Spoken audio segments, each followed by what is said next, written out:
पन्हाळ तालुक्यातील कोडोली इथल्या Yashwant college of नर्सिंगमध्ये Maharashtra आरोग्य विज्ञान विद्यापीठ नाशिकच्या बहिशाल शिक्षण मंडळाच्या विद्यमानं नव्यानं प्रवेश घेतलेल्या विद्यार्थ्यांसाठी समुपदेशन आणि चर्चासत्राचं आयोजन करण्यात आलं होतं.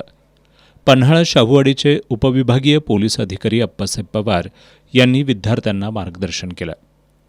त्यांनी विद्यार्थ्यांनी महाविद्यालयांच्या नियमांचं पालन करावं, मुलींच्या छेडछाडीचे प्रकार आढळून आले तर मुलींनी किंवा त्यांच्या पालकांनी महाविद्यालय प्रशासनाशी संपर्क साधावा असं आवाहन केलं. विद्यार्थ्यांनी अभ्यासावर लक्ष केंद्रित करून आपलं करिअर घडवावं असं सांगत DYSP पवार यांनी विद्यार्थ्यांनी चुकीचं वर्तन केलं तर त्या संदर्भात तक्रार कुठं आणि कशी करावी, दोषी विद्यार्थ्यांना काय शिक्षा होऊ शकते याची माहिती देत अँटी रॅगिंग कायद्याबद्दलही माहिती दिली.